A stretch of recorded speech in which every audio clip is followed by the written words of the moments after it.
우리가 삶을 살아갈 때 보면 어떨 때는 이렇게 내 인생에 좋을 때가 있는가라고 춤을 추고 싶을 정도로 기쁠 때가 있습니다. 기적이라고밖에 설명할 수 없는 일이 내 삶 가운데 일어날 때가 바로 그때인데, 그러나 노래와 춤이 지속되지 못하고 어느 순간에 고통이 찾아오게 되면 내가 이렇게 내 인생이 좋을 수가 있는가, 내가 이렇게 잘 돼도 되는가 라고 노래하고 춤췄던 그 노래와 춤이 변하여 탄식이 되고, 그리고 고통의 몸부림으로 변하는 것이 우리 인생의 내용입니다. 그렇기 때문에 오늘 우리가 이 고통의 때 그리고 기쁨의 때 일어날 때 얼마나 균형 있게 하나님 앞에서 건강한 신앙생활을 할 수 있는가, 이것이 중요한데, 오늘 본문 말씀에는 이스라엘의 역사를 들어서 이스라엘에도 이러한 때가 있더라, 이들이 노래하고 춤출 때가 있었는데 오래지 않아 그들이 하나님을 원망하고 또 그들이 하나님께서 세워준 지도자 모세를 원망하는 일이 일어났더라. 그리고 이 사건을 통해서 우리에게 이러할 때 우리가 어떻게 이 일들을 대처하고 우리 속에서 일어나는 감정을 대처해야 우리가 믿음으로 하나님을 기쁘시게 하는 삶을 살 수 있는가 보여주고 있습니다. 15장 1절 말씀에 보니까 이때 모세와 이스라엘 자손이 이 노래로 여호와께 노래하니 일러스되, 이 15장을 노래로 시작하고 있는데 이 왜 이스라엘 백성들이 노래하고 있는가? 그 이유는 하나님께서 베푸신 기적 때문에 그렇습니다. 이들이 출애굽에서 홍해 앞에 섰더니 홍해가 건널 수 없는 큰 장애물이 되어서 우리가 어떻게 해야 되는가 막막한 지경에 있을 때 하나님께서 모세가 그 홍해를 향하여 손을 들자 밤새도록 동풍을 불어서 이 홍해를 마르게 하시고 이 홍해가 갈라지게 하시고 홍해를 마른 땅과 같이 이스라엘 백성들이 건너게 하셨습니다. 이 좌우에 물기둥이 서 있는 그 사이로 이스라엘 백성들이 마른 땅처럼 바다 바닥을 발로 밟고 지나갈 때 이들의 마음이 어떠했겠는가, 여러분 짐작이 가십니까? 그렇기 때문에 이 바다를 다 건너고 난 이후에 하나님이 정말 이런 분이시구나, 하나님이 하시면 못할 일이 없구나, 하나님 위대하신 분이시구나, 이들이 소고를 치며 노래하며 하나님 앞에 춤을 췄습니다. 정말 누군가 우리가 이때 노래 불러야 되지 않겠는가, 우리가 이때 찬양해야 되지 않겠는가, 이때 춤을 춰야 되지 않겠는가 해보자가 아니라 이들 마음에 기쁨이 충만해서 노래가 저절로 터져나오고 춤이 저절로 춰주던 그런 상황에 있었습니다. 그러나 사흘길을 가고 난 이후에 이 사흘길 동안 이들이 먹을 물을 얻지 못했습니다. 이 광야에서 먹을 물이 없다라는 것, 목이 타다라는 것 때문에도 고통스럽지만,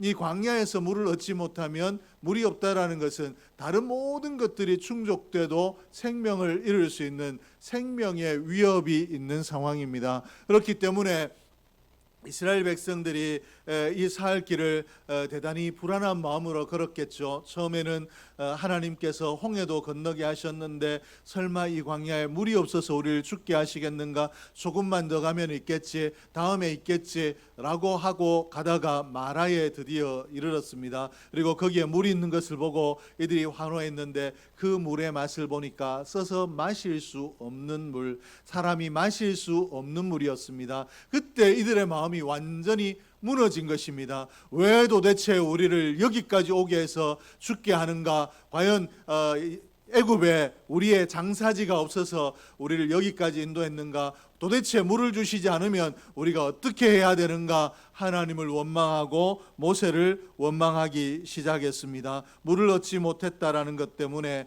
이들이 이와 같이 한 것입니다. 조금 전까지만 해도, 사흘 전까지만 해도 이들이 노래하고 춤을 췄는데 이제 3일이 지나고 이들의 상황이 완전히 바뀌어서 그 노래가 바뀌어서 원망이 되고 그 춤이 바뀌어서 하나님 이럴 수가 있느냐라고 하나님 앞에 몸부림이 되었다라는 것입니다. 오늘 조금 전까지 노래하고 춤추던 이스라엘 백성들, 그리고 조금 전까지 그렇게 기뻐했던 이스라엘 백성들이 사흘 만에 탄식하고 절망의 자리로 떨어졌다라는 것을 살피며 오늘 우리도 그러하다라는 것을 고백할 수밖에 없습니다. 우리의 삶에 정말 조금 전까지만 해도 이러하다라고 노래했다가 조금 지나서 다른 일이 벌어지면 일을 어떻게 해야 되겠는가, 내 마음이 낙심되는, 그리고 절망 가운데로 뚝 떨어지는 그런 상황을 우리가 맞이하게 되는데, 이런 우리를 절망하게 하는 고통의 상황에 이르렀을 때 우리가 어떻게 해야 되는가, 어떻게 하면 이 고통의 상황에서도 믿음을 지킬 수 있고 이 고통의 상황을 믿음으로 잘 극복해 나갈 수 있는가. 고통의 의미를 알면, 왜 이 고통이 내게 주는 의미가 무엇인가를 좀 깨달으면 우리가 이 고통의 때를 이겨나갈 수 있고, 이 고통의 때에도 하나님을 원망하는 죄를 범치 않을 수 있는데, 이 고통의 때가 우리에게 의미하는 것이 무엇인가, 이것을 좀 우리가 살펴볼 필요가 있습니다.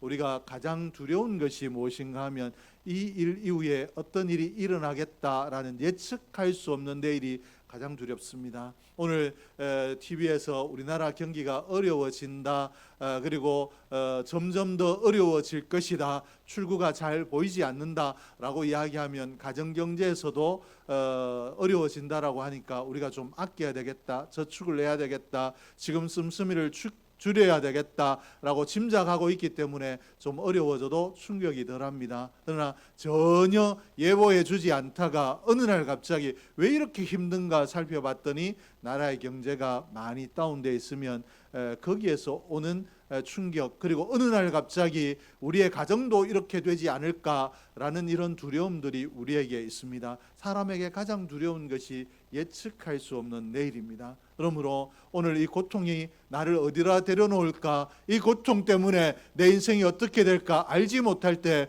우리는 두려움 가운데 휩싸이게 되고, 이 두려움 때문에 하나님을 원망하게 되는, 왜 나를 이 두려움 가운데 버려두시냐고 원망하게 되는 자리에 이르게 되는데, 이 고통의 끝에 우리가 믿음으로 살면 어떤 일이 일어나겠는가, 그리고 이 고통은 우리에게 어떤 의미를 남기겠는가 좀 살펴보겠습니다.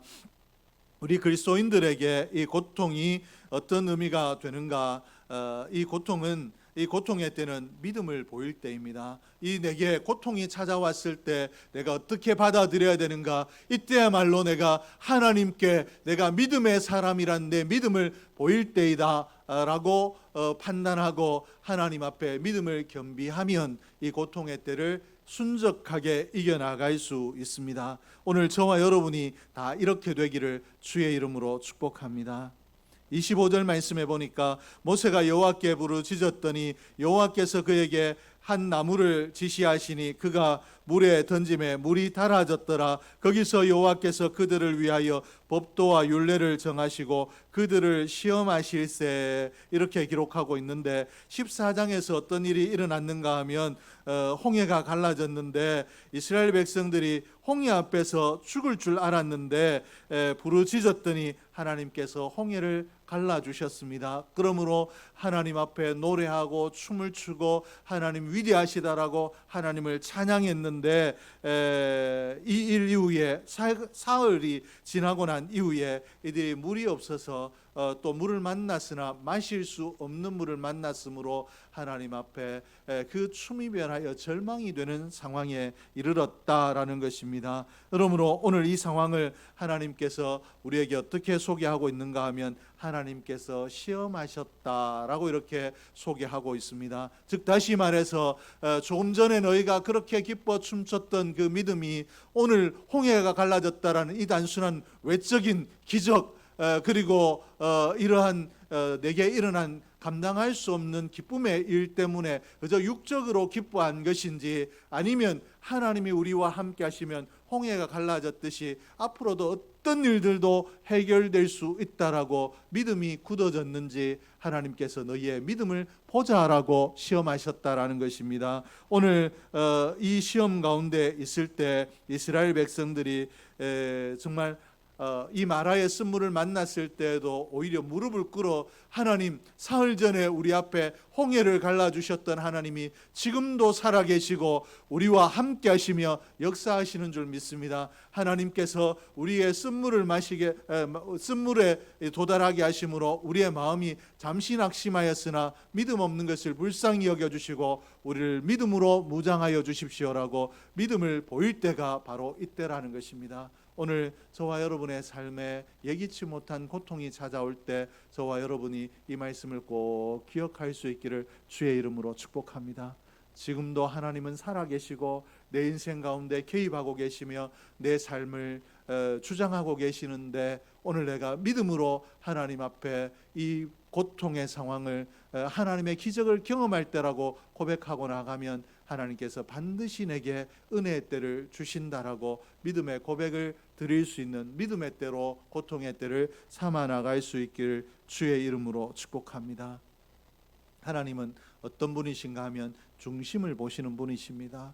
내가 기뻐 춤추고 할 때 사람들은 저 사람 믿음이 대단하다 해도 그 마음에 춤추는 것이 그저 오늘 나타난 현상이 좋아서 추는 춤이면 하나님을 기쁘시게 할 수 없다라는 것입니다. 그러므로 우리는 고난을 통과함으로 내게 일어나는 일들 때문에도 기뻐하지만 그보다 먼저 하나님을 기뻐할 수 있는 다져진 믿음, 훈련된 믿음, 무장된 믿음으로 우리가 성장할 필요가 있는데, 그러므로 고통도 우리의 믿음을 성장하게 하는 은혜의 방편이 되고 복의 방편이 되는 줄로 믿습니다. 그리고 이 고통의 때 우리가 어떻게 고통을 받아들여야 되는가? 고통이 복의 통로가 된다라고 고통의 때를 우리가 이해해야 됩니다. 이 말씀에 우리가 쉽게 동의할 수 없죠. 고통은 고통이지 고통이 어떻게 복의 통로가 되는가? 하나님께서 복을 주시려면, 나를 사랑하시려면 고통 없이 내게 예수 믿는 순간부터 이제 두려움 없이 복의 길을 달리게 하시고 거침없이 복의 길을 달리게 하셔야지 왜 고통의 때를 주시는가 우리가 의문일 수 있는데, 이 두 가지 이유 때문에 고통의 때는 복의 통로가 됩니다. 첫 번째는 이 고통이, 대부분의 고통이 또 다른 하나님의 은혜를 경험하는 기회가 되기 때문에 그렇습니다. 이스라엘 백성들이 지금 마라의 쓴물을 경험하고 하나님을 찾았습니다. 원망하다가도 이들이 방법이 없기 때문에 하나님을 찾았더니 하나님께서 부르짖는 그들에게 어떤 일을 주셨는가 하면 이 쓴물이 단물로 변화되는 기적을 주셨습니다. 이들이 눈앞에서 방금까지 마실 수 없는 쓴물이었는데 하나님께서 이 쓴물을 마실 수 있는 단물로 변화시키시는, 즉 다시 말해서 하나님께서 이들이 목이 타서 죽을 지경에 이르렀는데 하나님께서 그들의 해결자가 되셔서 마실 물을 주셨다라는 것입니다. 그들이 이 맛본 단물의 감격이 어떠하겠는가 여러분 짐작이 됩니까? 그저 길을 갈 때 유독 이곳에 왔더니 이 마라의 물이 달더라 이랬으면 이곳의 물이 참 물맛이 좋으네, 우리가 기억해놨다가 여행할 일이 있으면, 물 마실 일이 있으면 여기에서 물을 좀 충분히 남아서 우리가 물을 준비했다가 가야 되겠다라고 할 정도로 이 정도 기억할 것이 되지만, 이제 타는 목마름 가운데 어디에 내 생명을 위한 물이 없겠는가, 이들이 고통 가운데 있다가 이 마라의 단물을 만나자 이들이 맛본 이 물의 맛이 생명의 맛이 아니겠습니까? 무엇으로도 비교할 수 없는 기쁨의 맛이고 또 하나님께서 과연 우리의 쓴물이 변하여 단물이 되게 하셨다라고 고백하고 간증할 수밖에 없는 그런 물이 마라의 단물이 아니겠습니까? 그러므로 이 마라에서 이들의 믿음이 한층 더 성숙해진 줄로 믿습니다. 또 다른 기적을 경험함으로 사흘 전에 우리의 홍해를 건너게 하셨던 하나님께서 우리가 쓴물을 두고 기도했더니 좀 전에 마실 수 없던 물이 변하여 단물이 되는, 마실 수 없는, 지금까지 우리가 경험하지 못했던 그런 단물을 마시게 하시는 분이 하나님이시다라고 또 다른 은혜의 하나님을 이들이 경험할 수 있었는데, 오늘 우리 인생이 그렇습니다. 늘 잘 되면 복인 줄 알겠습니까? 모르겠습니까? 우리 교회도 예를 들어서 음궁에 있을 때 1년에 한 몇 억씩 이렇게 저축을 해서 저축을 하고 난 이후에 여기에 왔으면 감사하다 해도 이게 진짜 내 속에서부터 하나님 역사가 아니면 이런 감사의 제목이 일어날 수 없다라는 터져나오는 감사가 아닐 수 있습니다. 우리가 열심히 해서, 우리가 잘 모아서, 재정부장이 잘해서, 목사님이 잘해서, 장로님이 잘해서 서로 자기의 공으로 돌리기 바빴을 수도 있습니다. 그러나 도저히 우리 인간적인 셈으로 할 수 없는 일을 하나님의 때, 하나님의 방법으로 이루어 주셨기 때문에 우리가 아무리 다르게 생각하려고 해도 하나님이 역사하셨다, 하나님이 기적을 주셨다라고 밖에 할 수 없으니까 우리가 여기에서 믿음이 성장하는 것 아닙니까? 오늘 고통이 오게 되면 하나의 하나님의 은혜로 내 믿음이 성숙하지 못했으나 또 다른 은혜의 체험을 통하여 우리의 믿음이 성숙하는 복을 경험하게 될 줄로 믿습니다. 그러므로 고난은 어떤 의미에서 우리에게 복의 통로가 되는 줄로 믿습니다. 그리고 또 다른 고난이 복의 통로가 되는 또 다른 이유는 고통이 고통으로만 끝나지 않기 때문에 그렇습니다. 27절 말씀에 보니까 그들이 엘림에 이르니 거기 물샘 12과 종려 70주가 있는지라 거기서 그들이 그 물 곁에 장막을 치니라. 마라를 지나 도착한 곳이 엘림이었는데 이 엘림에 물샘 12이 있더라. 물샘, 이들이 목을 축일 수 있는, 그리고 그들의 짐승이 목을 축일 수 있는 물샘이 하나도 아니고 둘도 아니고 12이나 있더라. 그리고 그 종려나무 70주가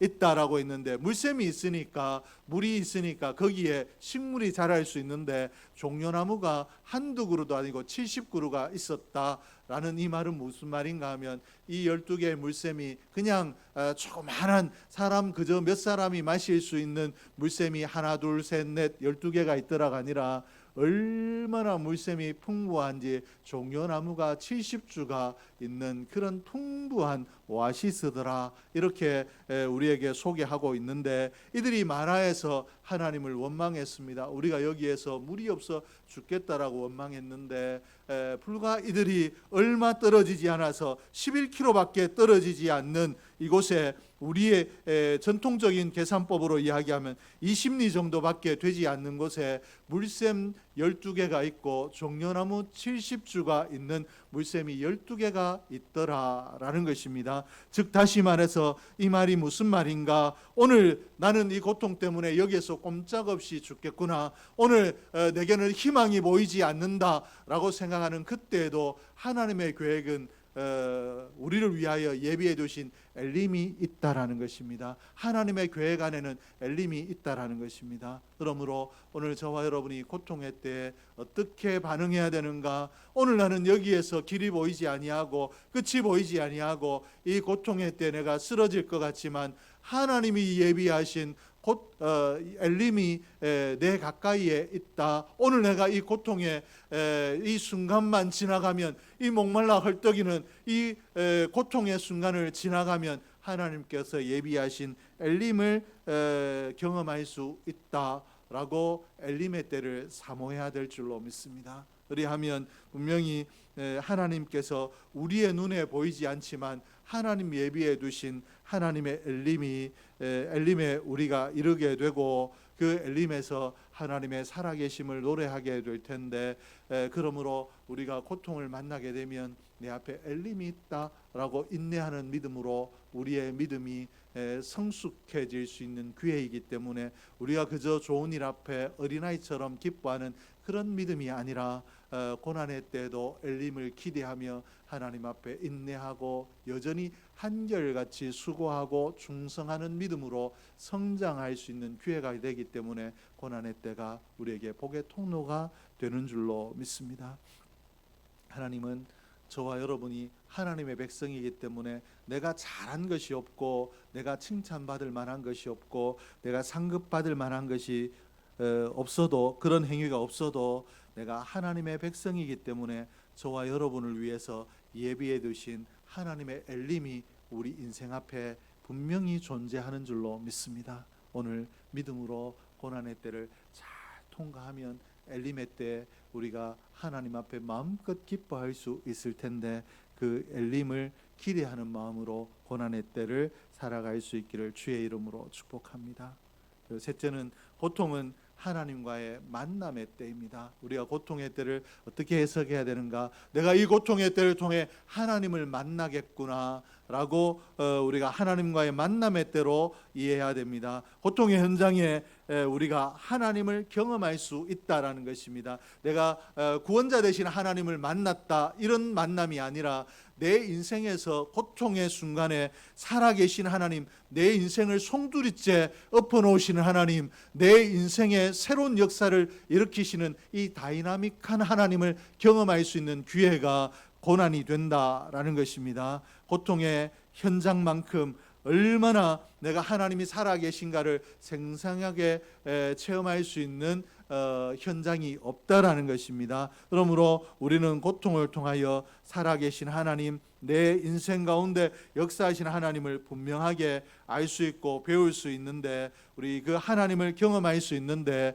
오늘 고난이 찾아오면 이 고난이 분명히 힘들고 어렵고 그렇기 때문에 이 고난의 때가 싫고 빨리 지나가길 원하지만 언제쯤 지나가겠는가 원망과 불평과 안타까움과 두려움으로 이 고난의 때를 지나는 것이 아니라, 이 고난의 때를 통하여 내가 살아계신 하나님, 내 인생에 강력하게 역사하시는 하나님을 경험하겠구나, 또 새로운 은혜의 체험을 하겠구나, 하나님이 어떤 분이신가 내가 다시 경험하여 알겠구나 라고 하나님을 만날 때인 줄로 기대하고 하나님과 만날 때로 이 고난의 때를 만들어 나갈 수 있기를 주의 이름으로 축복합니다. 26절 말씀에 보니까 가라사대 너희가 너희 하나님 나 여호와의 말을 청종하고 나의 보기에 의를 행하여 내 계명에 귀를 기울이며 내 모든 규례를 지키면 내가 애굽 사람에게 내린 모든 질병의 하나도 너희에게 내리지 아니하리니 나는 너희를 치료하는 여호와임이라. 오늘 하나님께서 나는 너희를 치료하는 여호와라 이렇게 말씀을 하고 계십니다. 하나님께서 치료하시는 분, 치료하신 하나님이라 말씀하고 계시는데, 이 하나님이 고통의 현장 가운데서 이스라엘 백성들이 만날 하나님이십니다. 하나님께서 고통 가운데 있는 이들에게 내가 너희의 쓴물을 단물로 바꾸는, 너희의 오늘 이 고통의 상황을 치료하는 하나님이다. 너희가 치료를 경험하게 될 것이다. 나를 찾아라. 나를 만나면 너희가 이 치료의 하나님을 경험할 수 있다라고 이렇게 말씀을 하고 계시는데, 오늘 하나님께서 이스라엘 백성들에게만 쓴물을 단물로 바꾸시는 하나님이, 또 고통을 치료하시는 하나님이 아니라 오늘 우리 민족 가운데도 있는 이 고통의 때를 치료하시는 분이 하나님이신 줄로 믿습니다. 우리의 가정을 치료하실 분도 하나님이신 줄로 믿습니다. 우리의 삶도, 우리의 심령도, 우리의 영혼도 치료하시는 분이 하나님이신 줄 믿습니다. 그러므로 고난의 때 하나님 나의 치료자가 되신다. 하나님의 치료의 때 내가 하나님 또 다른 은혜 하나님을 경험할 수 있겠구나라고 하나님을 노래할 수 있기를 주의 이름으로 축복합니다. 우리가 욥기서에 욥에 대해서 잘 알고 있습니다. 이 욥기의 내용은 고난입니다. 이 고난의 내용을 통하여서 욥기가 우리에게 주는 교훈의 결론이 무엇인가 하면, 욥기 42장 5절에 내가 주께 대하여 귀로 듣기만 하였사옵다니 이제는 눈으로 주를 배움나이다. 욥이 내가 지금까지는 하나님에 대해서 귀로 듣기만 했는데, 말씀을 읽으며 율법을 읽으며 이런 하나님 이렇게 했는데, 내 육의 눈으로 보는 것처럼 내 영안이 열려서 하나님을 봤다, 하나님을 만났다라고 이렇게 소개하고 있습니다. 즉 정말 내가 들었던 대로 살아 역사하시는 하나님을 경험했다라는 것입니다. 이전에는 귀로 듣기만 했는데, 지식으로만 알았는데 이제는 내가 하나님을 경험해서 알았다, 이렇게 욥이 고백하고 있는 것처럼, 오늘 고난의 때 우리가 믿음으로 또 하나님 앞에 고난 때 잘 지나가게 되면, 설교 속에서만 계시던 하나님이 아니라, 성경에만 계시는 하나님이 아니라 고통의 현장에 찾아와 주셔서 내 고통의 현장을 치료하시는 하나님으로 우리가 하나님을 경험하게 될 줄로 믿습니다.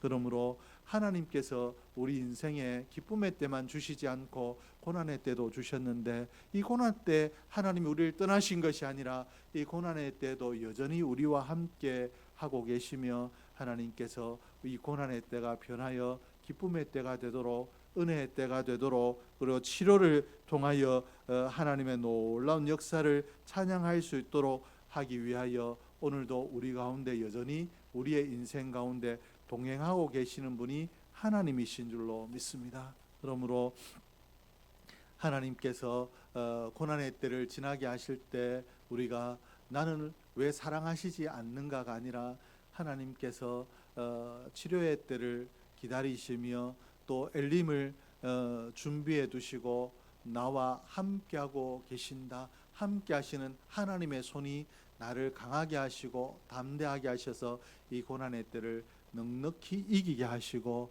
12 물샘이 있는 엘림에 이르게 하시며 또 귀로만 들었던 하나님을 내가 경험하여 아는 체험의 하나님으로 나를 만나 주실 것이다 라고 믿는 믿음이 고난의 때에 있으면, 이 고난의 때를 지나고 또 고난의 때를 우리가 어떻게 이야기할 수 있는가? 고난의 때도 하나님은 여전히 내게 사랑의 하나님이시더라, 고난 때도 여전히 하나님은 내게 은혜 주시는 하나님이시더라 라고 이렇게 고백할 수 있는데, 오늘 우리 인생에 우리의 삶이 요즘 얼마나 어렵습니까? 이런 어려울 때 그저 탄식하고 왜 이런 일이 있는가가 아니라, 하나님께서 내 믿음을 보기를 원하신다라는 것을 기억하고 믿음으로 우리의 마음을 무장하길 원하고, 그리고 하나님께서 분명히 예비해 두신 복이 있다라는 것을 기억하며 내가 또 다른 복을 경험하게 될 것을 기대하며 하나님 앞에 나아감으로, 이 고난의 때를 지나감으로 이 고난의 때가 고통의 때가 아니라 은혜의 때이고 하나님의 사랑을 누리는 때이라는 것을 우리 믿음의 부진들에게 간증할 수 있는 저와 여러분 될 수 있기를 주의 이름으로 축복합니다. 기도하겠습니다. 사랑하신 아버지 하나님, 은혜를 감사드립니다. 하나님께서 오늘도 저희들에게 귀한 은혜 말씀 주셨는데, 이 말씀 기억하고 저희들이 고난의 때 잘 견뎌나가며 고난의 때도 하나님의 이름을 원망하지 아니하고 오직 기도하는 일에 힘쓰는 저희들이 되게 하여 주시옵소서. 고난의 때도 하나님이 우리를 버리지 아니하셨으며 고난의 때 우리의 믿음을 보기 원하신다라는 것을 기억하며 하나님 앞에 믿음으로 무장하는, 고난의 때 더 믿음으로 무장하는 저희들이 되게 하여 주시며, 이 고난의 때가 오히려 복의 통로가 된다라는 것을 기억하며 감사할 수 있는 저희들이 되게 하여 주시고, 고난의 때 체험적으로 하나님을 만날 수 있는 은혜의 계기가 된다라는 것을 기억하며 하나님 앞에 담대하게 믿음으로 고난의 때를 맞서는 저희들이 되게 하여 주시옵소서. 그러므로 고난 가운데서도 하나님의 이름을 높이며 고난 가운데서도 충성할 수 있는 온사랑교회 모든 권속들이 되게 하여 주시옵소서. 온사랑교회를 기억하여 주시고 축복하여 주셔서 온사랑교회가 하나님 기뻐하시는 교회, 하나님 복 주시는 교회, 하나님 은혜 주시는 교회 되게 하여 주시옵소서. 하나님 앞에 막혀진 것들은 다 풀려지게 하여 주시고 날마다 하나님 믿는 자들을 보내주심으로 붕성장하는 교회 되게 하여 주시고 주신 사명 힘있게 감당하는 교회가 되게 하여 주시옵소서. 하나님 교회를 막아서는 세력과 막아서는 모든 문제들이 하나님 은혜 안에 무너지게 하여 주시옵소서. 하나님께서 온사랑교회 예배를 위하여 여러 모양으로 수고하고 헌신한 손길들을 기억하여 주시고 그 수고와 그 헌신들이 하나님 은혜 안에 복으로 복을 누림이 되게 하여 주시옵소서. 하나님께서 그 삶 가운데 갚아주시는 복이 되게 하여 주시옵소서. 하나님 육신에 연약한 자들이 있습니다. 연약한 자들 기억하시고 강건하게 회복하여 주시옵소서. 하나님 앞에 귀한 예물 드린 손길들 기억하여 주시옵소서. 11절 드리고 감사함을 드리며 선교 건축 예물 드리고 하나님 앞에 여러 예물 드린 손길들 일일이 기억하시고 하나님 그 중심의 믿음을 받으시고 하늘 복으로 채워주시고 또 이 땅의 기름진 복으로 채워주시되 그저 채워주시는 것이 아니라 30배 60배 100배의 복으로 채워주시옵소서. 지금은 우리 주 예수 그리스도의 은혜와 아버지 하나님의 사랑하심과 성령 하나님의 위로교통 역사하심이 하나님 앞에 귀한 예배드리며 고난의 때에도 좌절하지 아니하고 믿음을 무장하며 감사하며 또 하나님을 체험하게 될 것을 기대하며 기쁨으로 믿음으로 고난의 때를 잘 통과하여 하나님께서 열어주시는 새로운 은혜의 장을 경험하기로 작정하는 하나님의 권속들 머리머리 위에 이제로부터 영원 무궁토록 함께 있을지어다. 아멘.